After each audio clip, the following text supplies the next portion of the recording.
Assalamualaikum warahmatullahi wabarakatuh. Salam sejahtera untuk kita semua. Syukur kehadirat Tuhan Yang Maha Esa. Pada hari ini kita masuk ke pertemuan 13, teman-teman ya. Pertemuan ke-13 tanggal 17 Desember 2022 ya. Ya teman-teman, kita mulai saja teman-teman. Tetap semangat teman-teman ya. Mungkin dari pagi sama dengan dosen lain ya. Saya berharap semangat Anda tetap semangat ya, tetap jangan kendor ya. Nah, tinggal 2 pertemuan lagi ya, lalu kita menuju UAS ya. Ya teman-teman, pada pertemuan ke-13 kita akan bicara lagi, ini sebenarnya yang pernah kita bicarakan tapi belum tuntas ya, karena belum masuk ke rekaman ya. Jadi saya akan mengulang lagi, jadi agar pelajaran ini tidak terlalu berat ya teman-teman ya.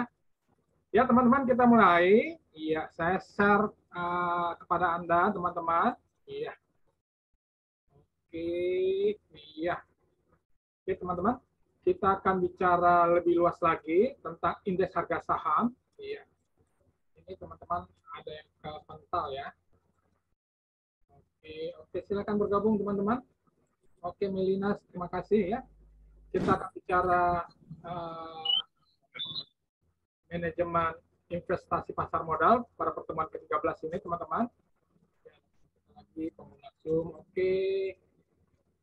oke, Anissa bergabung, Anissa, Edwin bergabung.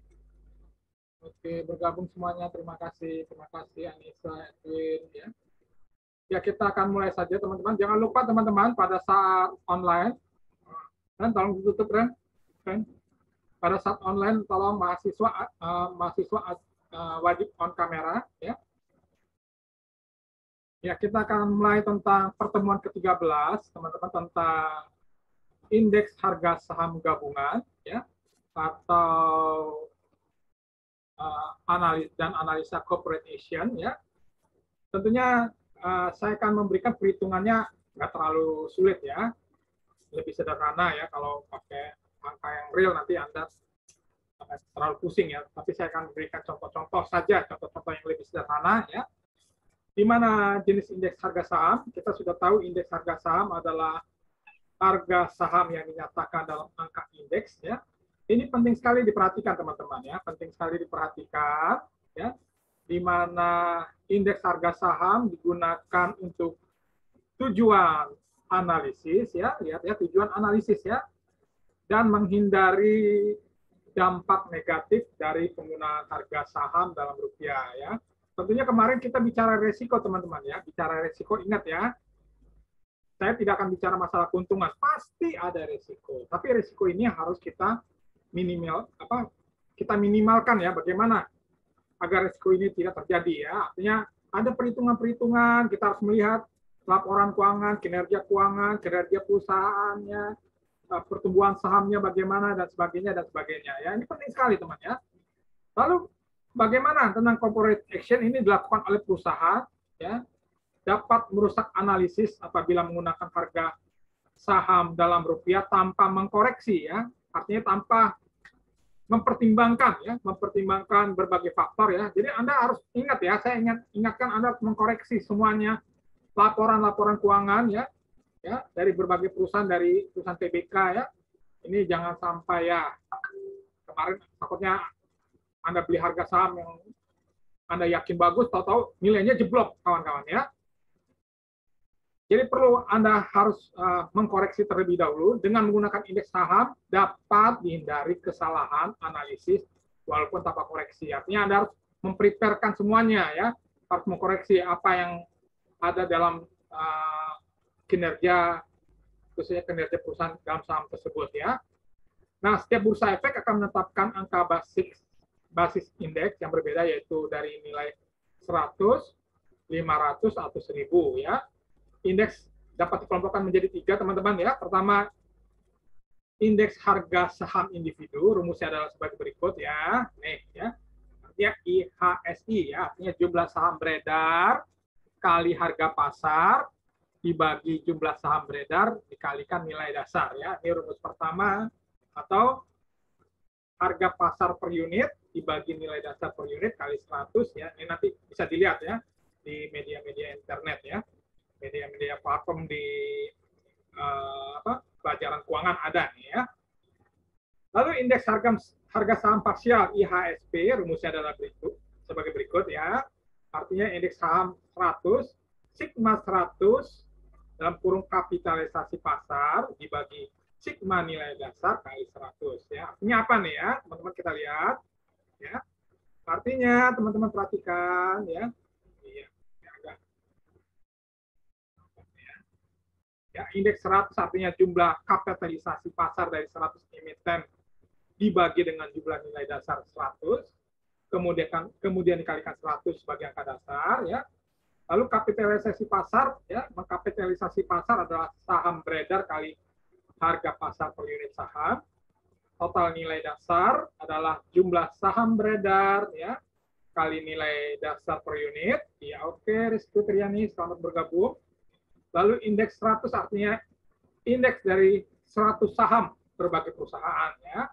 Tapi kita tidak akan saya tampilkan lah 100 saham ya. Nanti ini ribet ya, lebih bagus contoh-contohnya aja ya. Nih misalnya ya, kita nggak akan menjelaskan 100 perusahaan dari 1 sampai 2 sampai 100, enggak lah ya. Nih contohnya kecil aja deh ya. Kita lihat PT ADI jumlah sahamnya 100, PT BCA sahamnya 200 ya. PT XYZ sahamnya 50 ya. Kita lihat harga pasar per unit ya, ada 500, 600, 2000 ya. Lalu nilai dasar per unit 200, 100 kali 500 ya. Lalu kapitalisasi pasar dalam jutaan ya. Artinya yang baris kenap artinya 3 kali 4, lihat ya, 3 kali 4 artinya 100 kali 500 dapatnya 50.000 ya. Lalu 200 kali 600 ya, dapatnya 120.000 ya. 50 kali 2000 dapatnya 100.000, ditotalkan 1.500.000 ya. Lalu nilai dasar dalam bentuk jutaan ya. Ini saya nggak pasang nilai jutaannya panjang-panjang ya. Ya saya ringkas saja nih ya. Artinya di barisan ke-7 3 kali 5, lihat ya. 100 kali 200 artinya 20.000. Lalu 200 kali 600 dapatnya 200 kali 100 dapatnya 20.000 teman-teman. Lalu 50 kali 500 dapatnya 25.000. Jadi dapatnya 500.000 ya dari 100 perusahaan ya. Ini saya singkat-singkat saja kawan-kawan ya. Maka kita lihat indeks saham 100-nya adalah 1.500.000 ini ya, 1.500.000 kawan-kawan ya. Ini kursor saya ya. Dibagi 500 ya, dibagi 500 kali 100 artinya nilainya 300 poin ya. Oke ya. Dapat ya. Ini agar kalian punya dasar-dasarnya nih ya, teman-teman ya. Kalau nanti Anda turun di saham investasi ya. Lalu berikutnya indeks harga saham gabungan ya, indeks harga saham gabungan kita lihat ya. Oh ini indeks saham harga saham parsial ya teman-teman ya. Sekarang saham gabungan teman-teman, perhatiin nih ya. Artinya perhitungan indeks harga saham gabungan sama seperti perhitungan indeks harga saham parsial, yang berbeda hanya jumlah emitennya semakin besar ya.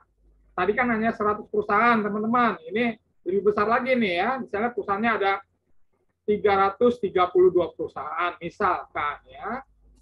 Jadi indeks harga saham gabungan dihitung setiap hari atau setiap detik selama jam perdagangan berlangsung sesuai dengan kebutuhan kawan-kawan ya. Misalnya PT AA, lalu PT BB ya. Hampir sama perhitungannya teman-teman, diperhatikan ya. Maka lalu ada perusahaan yang ke-332 ya, misalkan ya teman-teman ya. Saya nggak mungkin kasih contoh sampai 332 perusahaan, nggak mungkin ya. Kita singkat-singkat saja ya. Kita sama juga ya. Lalu kita lihat ya, totalnya adalah 4.500.000 ya dari 332 perusahaan ya. Tentunya perusahaannya lebih luas ya teman-teman ya. Oke ya. Lalu kalau yang tadi hanya 100 perusahaan ya, silakan Melina masuk. Oke. Iya. Ya, jadi total 4.500.000 dibagi 900.000 ya, 900.000 kali 100 artinya jumlah total saham yang sangat besar ini sebesar 332 perusahaan adalah nilainya 500 poin ya. Oke. Tip ya. Tadi ada 100 perusahaan, ini lebih luas lagi, 332 perusahaan. Mungkin sekarang perusahaan yang tercatat di Bursa Efek Indonesia lebih ya, mungkin bisa ada 500 atau 700 perusahaan ya. Lalu berikutnya teman-teman kita lihat bagaimana corporate action, artinya tindakan perusahaan ya.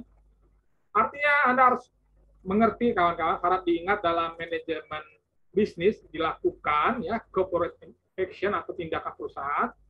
Tindakan perusahaan ini apa yang dilakukan? Pertama ya, setiap awal tahun ya, awal tahun nanti 2023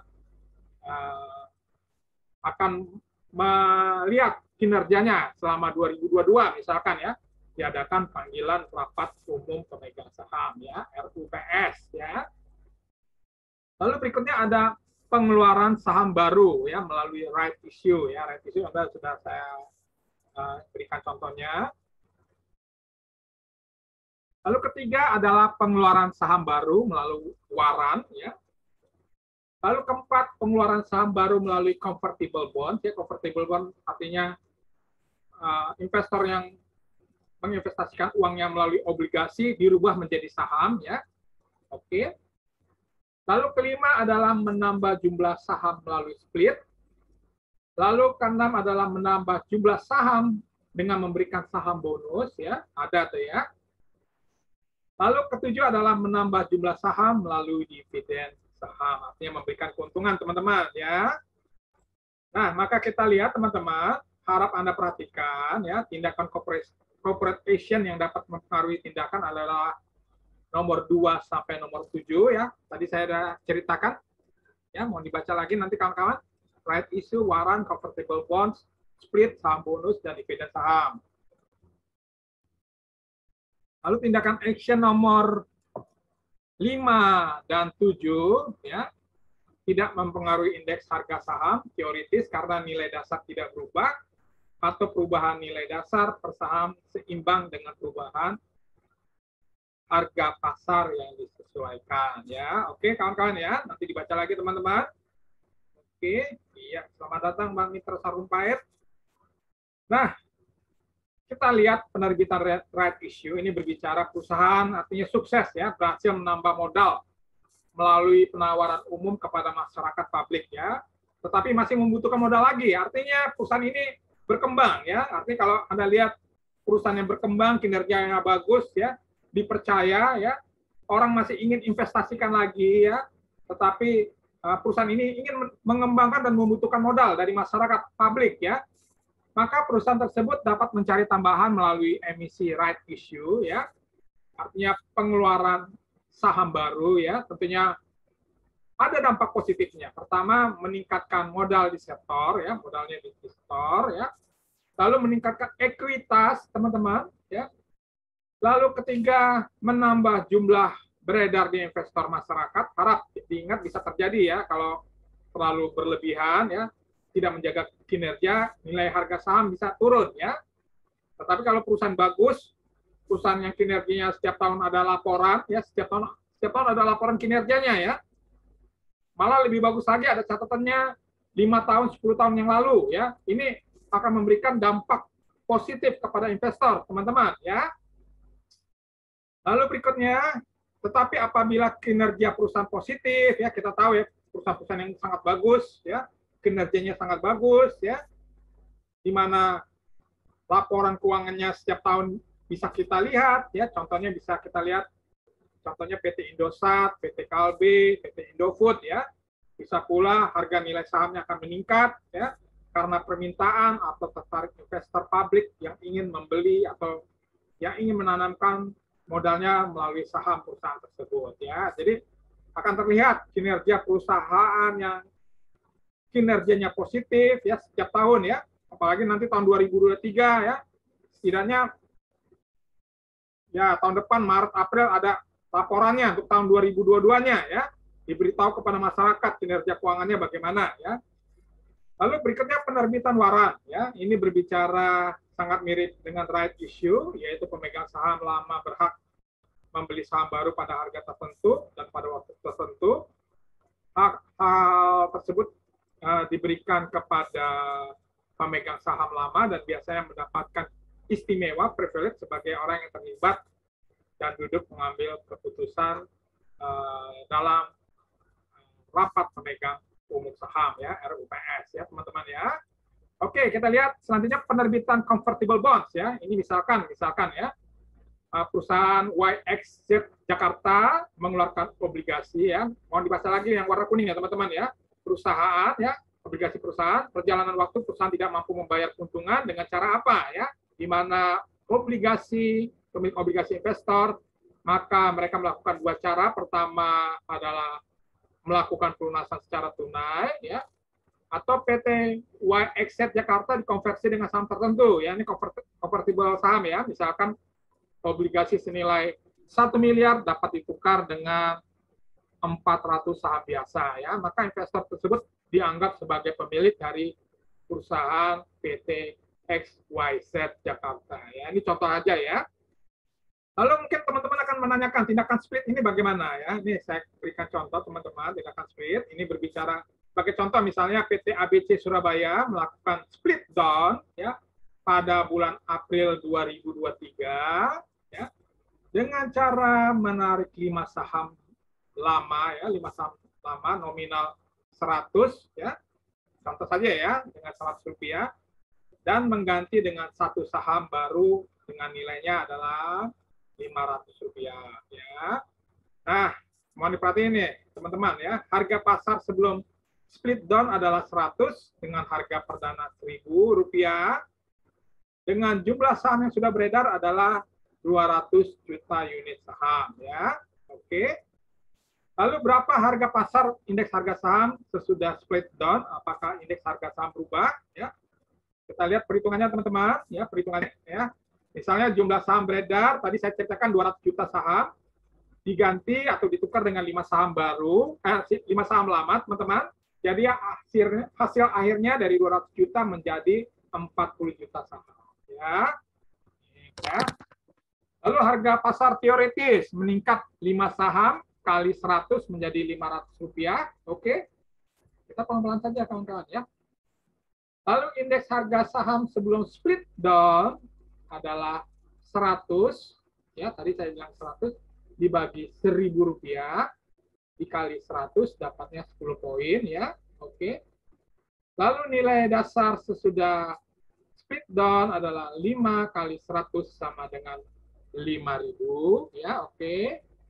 Indeks harga sesudah split down adalah 500 dibagi 5.000 kali 100 sama dengan 10 poin. Oke.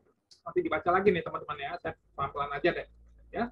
Maka indeks harga pasar secara teoritis tidak berubah setelah split down, sementara indeks harga pasar real berubah apabila harga pasar real berbeda dengan harga teoritis, ya. Oke, ya. Nah, nanti teman-teman nanya nih, ya. Pak Jonggi tadi ngomong saham awal 200 juta saham, ya. Anda bertanya nih, mahasiswa bertanya, ya. Bertanya mengapa saham beredar dari 200 juta saham menjadi 40 saham PT ABC Surabaya, ya. Mengapa, ya? Ya, harap diingat, teman-teman, ya. Split down adalah tindakan menurunkan jumlah saham beredar, ya. Oke. Tindakan split down adalah untuk meningkatkan harga pasar di pasar agar citra image perusahaan meningkat, ya.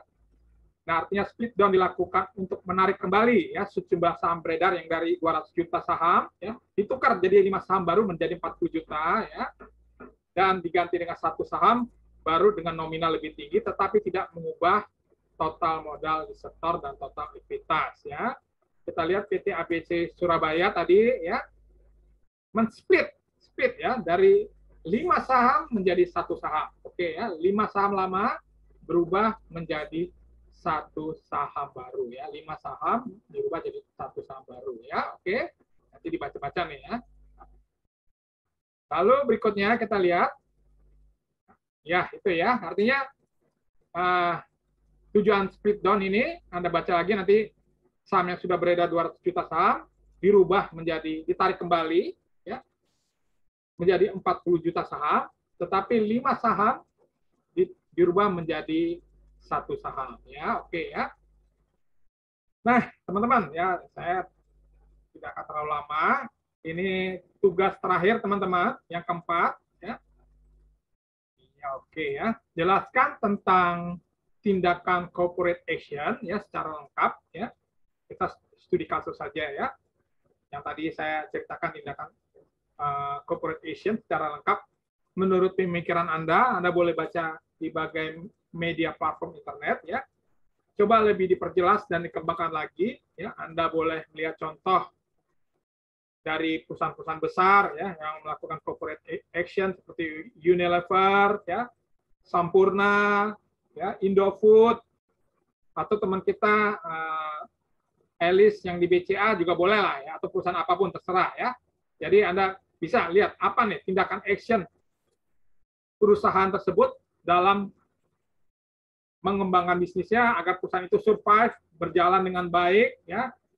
Investor tertarik menanam uangnya ke perusahaan tersebut. Ya, ini kita harus belajar nih ya. Artinya ini menjadi ini ya, bahwa perusahaan tersebut ada rasa apa? Trust ya, ada kepercayaan ya, di mana kinerja perusahaan yang baik, kinerja perusahaan yang bagus ya, baik dalam laporan keuangan tentu ya, investor akan percaya, trust ya untuk menginvestasikan dananya, modalnya melalui saham atau obligasi perusahaan tersebut, teman-teman ya. Ini tugas keempat terakhir deh ya. Jangan lupa tugas 1, tugas 2, tugas 3, tugas 4 ya, dikerjakan dengan baik. Lalu dikirimkan ke email yang sudah ditentukan ya. Saya harapkan UAS mohon dikerjakan dengan baik ya. Saya lihat udah 90% teman-teman kita ya sangat bagus ya. Jadi harapan saya dalam pelajaran ini ya, walaupun kita melalui online ada manfaatnya ya.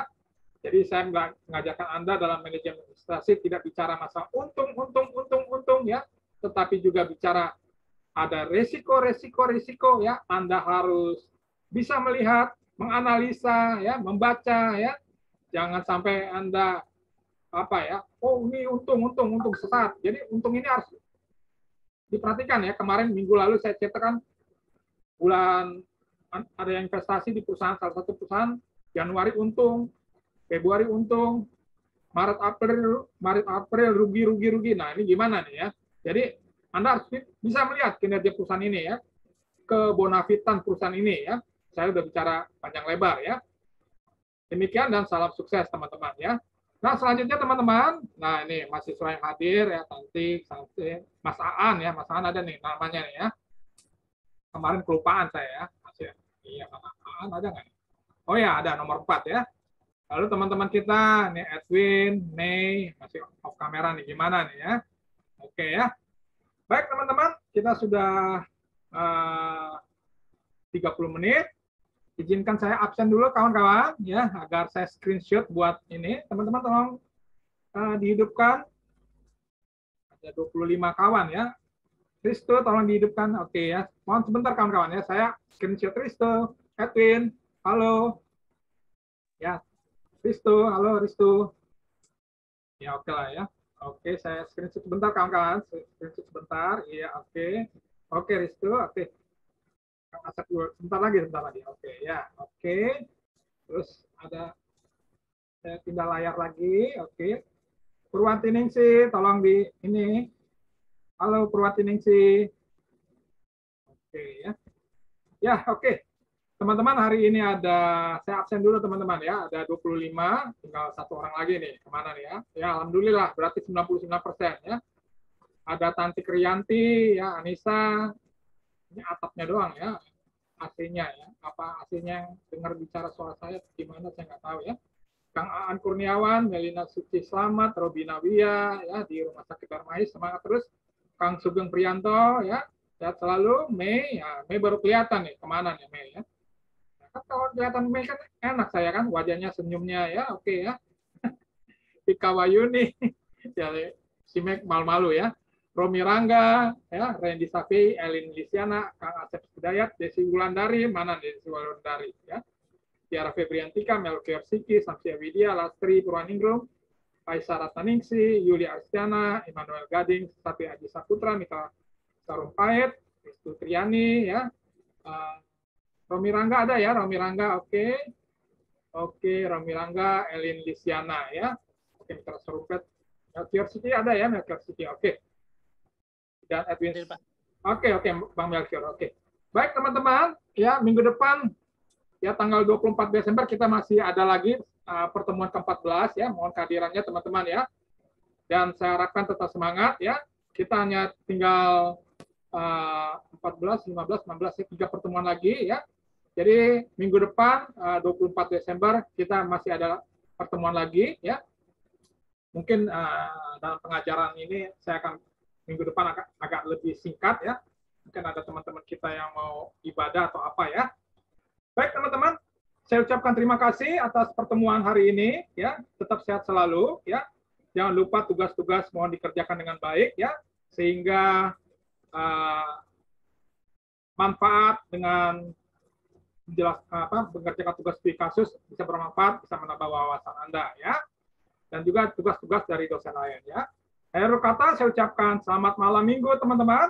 Selamat berkumpul dengan keluarga tercinta, terkasih, ya. Tetap rukun selalu, sehat selalu. Dan akhirul kata saya ucapkan wabillahi taufiq hidayah.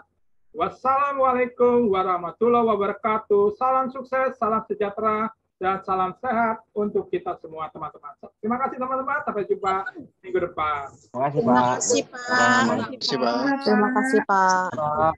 Terima kasih. Sehat selalu, Pak Romi. Sehat selalu, Mitra Sarumpait. Terima kasih semuanya. Terima kasih.